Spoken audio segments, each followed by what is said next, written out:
Oi pessoal, beleza? Hoje eu tô com mais um vídeo aqui. Hoje eu vou ensinar como deixar o som do seu jogo bonitinho. Como vocês podem ver, o som do meu jogo está assim.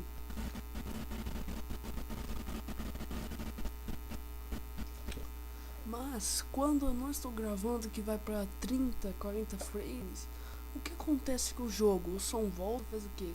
Exatamente, o som ele volta. Mais uma dica aí pra vocês é que vocês diminuem o volume e deixa em alto aqui e desmarca a sua opção, tá? Vamos ver lá. Continua a mesma coisa, mas por que continua? Porque exatamente eu tô gravando e pra o seu som ficar bom, você precisa de frames, entendeu? Frames. Então eu não digo que assim, se você estiver gravando você vai conseguir fazer isso, mas em áudio aqui, ó, deixa assim que você vai ouvir bem e é só. E eu vou tentar deixar uma parte aí com áudio do jogo. Pera aí, galera.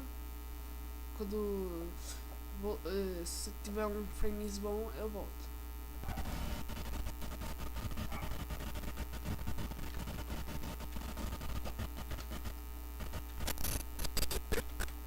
Como vocês viram, pessoal, só fica bugado. Mas eu vou falar aqui, em habilitar áudio você deixa, né, para habilitação. E o volume deixa mais ou menos em 7, porque se você deixar muito alto vai falhar muito. Aqui deixa em automático. E latência de áudio deixa em alta e desmarca essa opção, entendeu?